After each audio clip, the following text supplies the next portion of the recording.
The speaker is Wouter Bender, actually one of the great minds of our time, one of the founders of MIT Media Lab that we all know, and he left his executive position there to set up a project that we will hear probably about one laptop per child, and now with Sugar Labs providing software for kids in 40 countries, millions all around the world on a non-profit basis.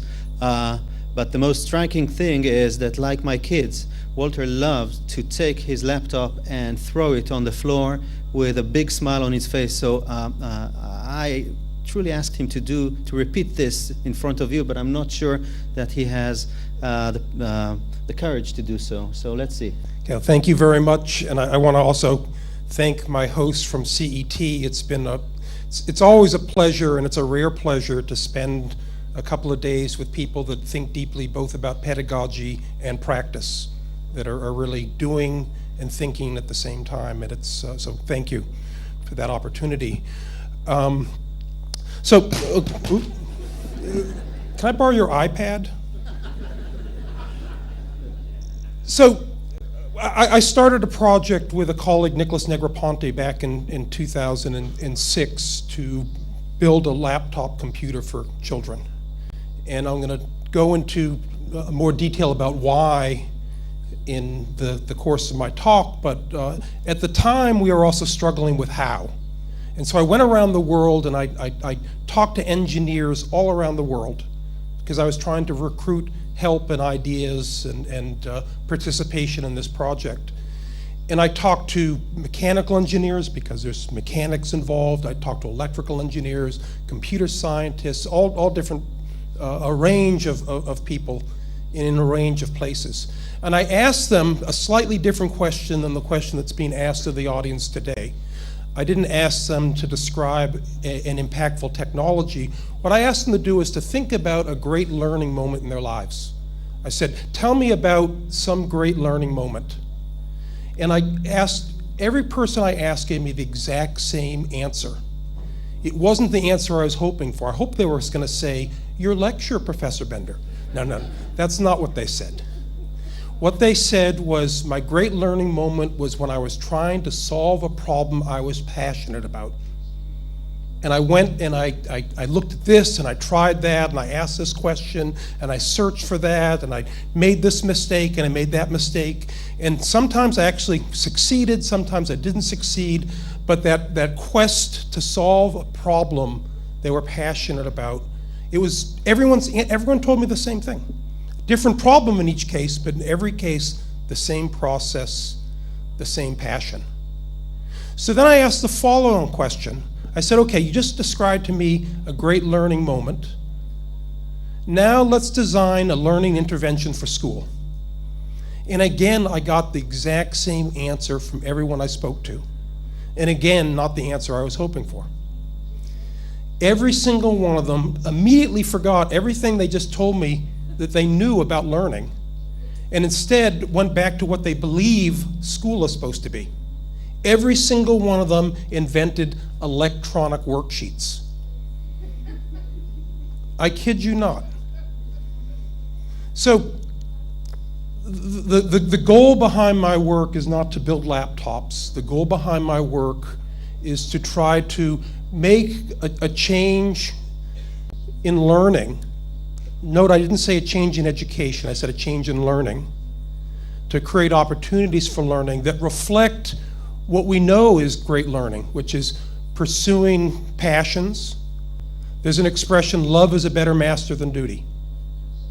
And when children and adults, when people are pursuing the things they love, great things happen. So this is a programming language that's part of a system that I've developed with my colleagues around the world called Sugar.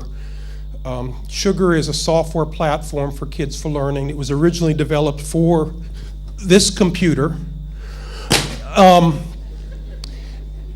it runs on any computer. And the idea, I'm going to demonstrate some things and show some ideas behind Sugar. But one of the ideas behind Sugar is this idea of doing, of making. and not accepting the world as you receive it, but creating the world as you want it to be. So for example, one of the things that we do in Sugar is we don't use PowerPoint, you write PowerPoint. So my presentation is in Turtle Art. It's an example of writing PowerPoint. Then I realized that since I'm projecting in a different screen size, things are a little bit funky, but okay.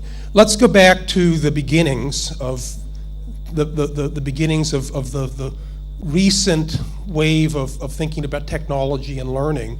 This is my colleague Seymour Papert, sort of midway through his career. This is the early 1980s in Senegal, where he was doing one-to-one computing. So one-to-one computing in school is not a new idea. It's not an idea of the last decade. Seymour was doing it in Senegal in 1982. And he was articulating the argument to do it back in the 1960s. Because Seymour had this insight that computation was a thing to think with. And he developed a programming language with his colleagues, Cynthia Solomon and the like, called Logo, in order to expose children to computation, to allow them to engage in computational thinking. So, but what Seymour realized, and what we heard from the previous speaker, is that it's never just a technology, it's not just a screwdriver, but it's a cultural context in which it's placed that really matters. And so the challenge for me in my project, and I think the challenge that CET faces, and the challenge that any of you that are interested in technology and learning face, really is the culture element. When we started this project, the technology wasn't really available, and the goal behind this project was to take computing and scale it so that we could reach every child. It wasn't to reinvent computing or to invent computing. That already existed, but it wasn't scalable at the time. And today, the hardware is scalable. We can afford, as a nation and as a world, we can afford the technology. But we haven't yet made the cultural transition yet, because we're still using the technology for electronic worksheets. We're not using it for learning. I want to talk a little bit about what motivates people to learn and what kind of motivation we use in school. And I'm going to ask you to use your imagination for a second, because I have a stick, the kind of stick that you would use, a teacher would use in the front of the classroom to discipline the students, but they wouldn't let me take it on the airplane. So you're going to have to imagine that this is the stick. Not very threatening, is it? We use a carrot and stick model in school. Now, in most places today, although not every place that I've been, they don't use the physical stick anymore. They don't use corporal punishment in school anymore, although there are some places I've been where the teacher is still in front of the class with a stick. We use some carrots, and we use a lot of metaphorical sticks in the form of grades. And what are we teaching our children with the carrot and stick model? What we're teaching them is how to avoid making mistakes. Because when you make a mistake, out comes a stick. And when you don't make a mistake, you get a carrot. But if you think about it, what does that mean if you sort of tease that apart, this carrot and stick model of motivation? We're teaching our children to keep their heads down. We're teaching our children not to take risks, not to take intellectual risks. Because when you take a risk, you might make a mistake and out comes a stick. So the whole carrot and stick model is all about education in the service of assume the position, education in the service of the status quo. And I hear tell that in Israel there's this thing called entrepreneurship. I think it's a good thing, personally. And I'd like to encourage and see more of it. The carrot and stick model that discourages our children from taking risks is exactly the opposite model that's going to encourage our children to become entrepreneurs. And the reason why I focus on elementary education is if you wait till high school, it's too late. They've already learned to assume the position. So you've got to start right from the very beginning and make education and make learning be about what truly motivates us. And what truly motivates us are these three things. Now, unlike the previous speaker, I actually do believe that mastery is possible. But the first thing is to give children a sense of autonomy. Give them a sense of mastery. And the third is the most important, which is give them a sense of purpose. That the things they should be, remember, love is a better master than duty. They should be working on things that are authentic to them. And when you build a system around these three things, then they really are motivated. But they're not motivated just to absorb the facts, to pile up the bricks. They're also motivated to create, to express, to take risks, to try new things. Computers, technology, for so long it was about teaching computer skills. If you look at actually the computer curriculum for elementary school in New York City, it's keyboarding skills. It's how to use PowerPoint. It's not how to be expressive. It's not how to program. When Papert was doing these things in the 60s, when we used computers in school, we were programming. Now we use computers for babysitting and assessment. So we've got to fix that. It'd be really easy for me to do the cheap thing and just show you lots of pictures of cute kids with computers smiling. I don't do that. But I do have a favorite picture of kids with laptops, and that's this one. And these kids are smiling. But the reason why I like this picture is that when we designed the laptop, we were so in love with our design that we designed it so that the kids couldn't put stickers on the laptop. But what do you see in this picture? But you see stickers on the laptop. The kids had a problem and they addressed their problem.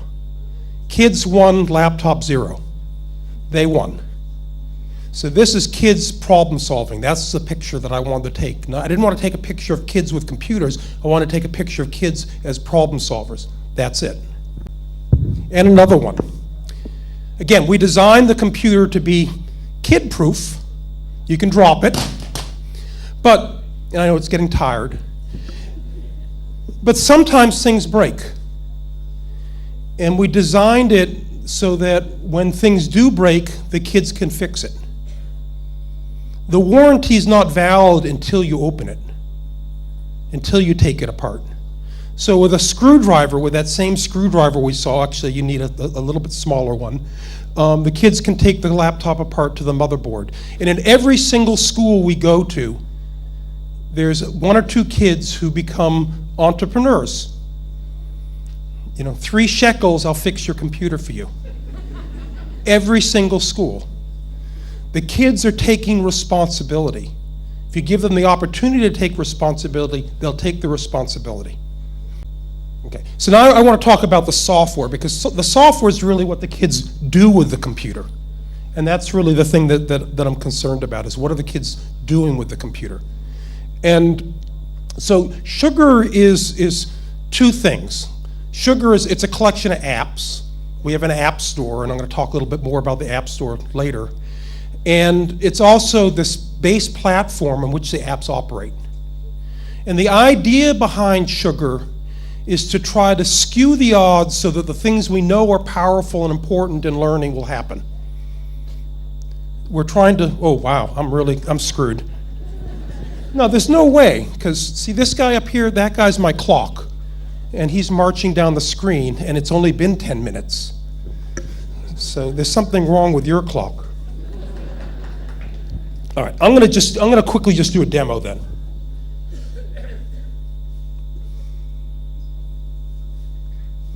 How many of you have ever used a paint program on the computer?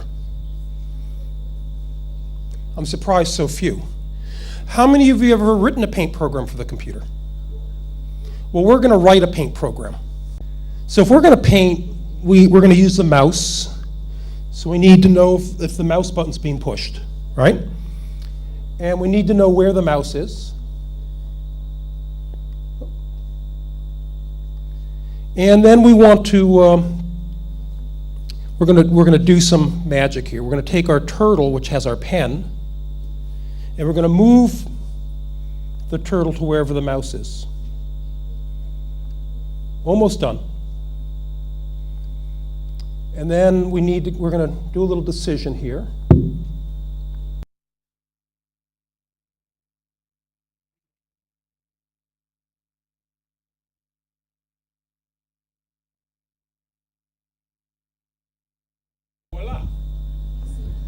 That's paint. Well, wait a minute.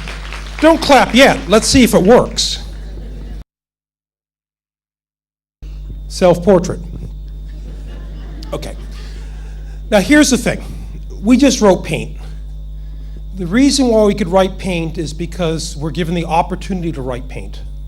We're given the computer as a set of tools and building blocks. We're not given a set of applications. We're not just given paint, we're given the tools to create paint. But now that we've created paint, we own it. And with ownership comes responsibility. And this paint is boring. It's crummy. It's not nearly as fun as it should be. I have to take responsibility for that, so let's make it cool. This is the loudness block. It talks to the microphone.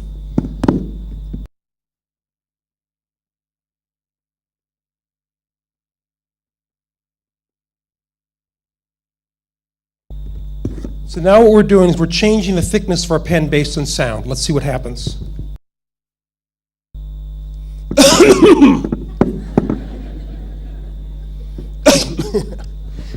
Now we've got cool paint. So I'm going to go back to my other presentation. Without sugar, what do kids use computers for? They play games. With sugar, what do kids use computers for? They play games. But they also search for information on the internet. They write, they paint, they draw, they chat, they make videos, they download videos, they use electronic mail, they blog. So they're suddenly using the computer as a tool to problem solve. So the goal is again, not just to use the computer to do your problem sets and take your tests and to get information from the internet, but to use the computer as the kind of analytical tool that all of us use it for every day. So we want to model what we do for the kids based on the things we do. Don't give them toys, give them the real tools. This is the number. Every slide's got to have some data, some number. This is the number I'm proud of. I mentioned my app store earlier. We have an app store for sugar activities. It's not nearly as big as the Apple App Store. It's not nearly as big as the Google Play Store. But we have this number that they don't have. 10% of our apps are written by the kids, by 12-year-olds.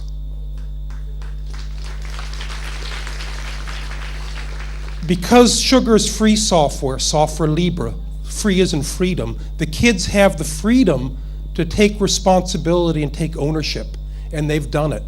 30% of our apps are maintained by the kids.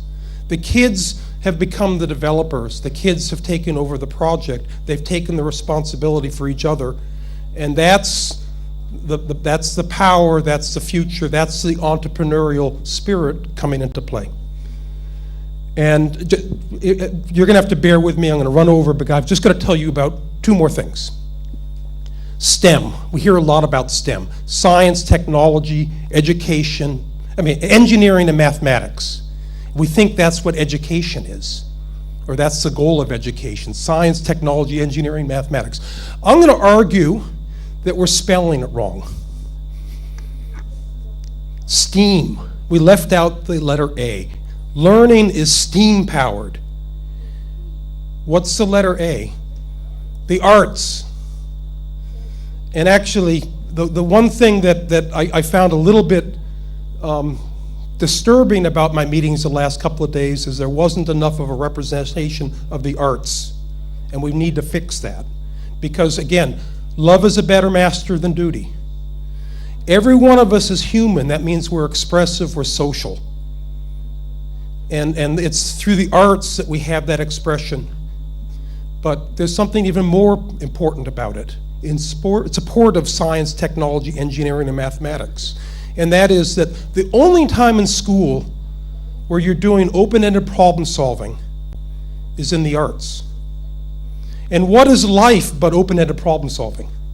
So if we exclude the arts in favor of more science, technology, engineering, and mathematics, we're doing the children a disservice because we're not teaching them, we're not engaging them in open-ended problem solving. And we're removing them from the passion that will drive their learning. So I really think that we have to make sure that we don't lose the arts in our pursuit of science, technology, engineering, and mathematics. And just say that it's about problem solving. It's about generating a generation of critical thinkers. The world has a lot of problems. Many of those problems came from my generation. My generation was good at generating problems, although we inherited a few. But the problems aren't going to be solved by my generation. They're going to be solved by the next generation. And what I can try to do and what you can try to do is make sure that that next generation is armed with great tools, powerful tools, to help them problem solve. It's all about critical thinking. It's all about problem solving. And with that, I just want to say thank you very much. And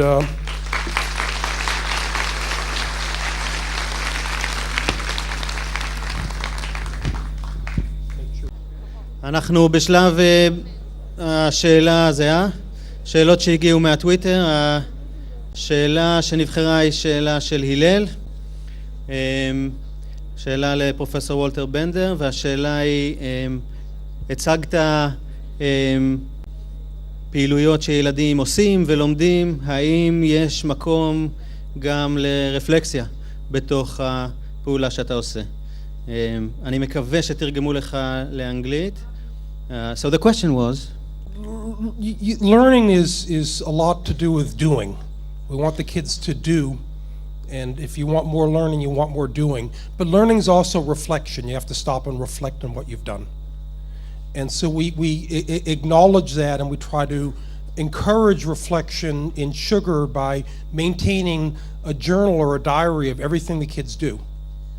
So automatically, no matter what application or program they're running, it maintains a diary entry. And the diary entry is a place for them to write their reflections. It's sort of like a scientist's lab notebook. It's an idea that comes from the Enlightenment, but it's a powerful idea we want the kids to engage in. And once they've accumulated their reflections in their lab notebook, there's another concept. You know, being human, we're both expressive and we're also social. And we want them to take that reflection and communicate it with other people. The only time that collaboration is called cheating is when you're in school. And the rest of life, it's called being smart. And so we try to have the kids both reflect and then share their reflections with the other kids and talk about things, make presentations. We use a portfolio assessment in Sugar that comes automatically, again, no matter what you're doing. So do, create, express, but also reflect.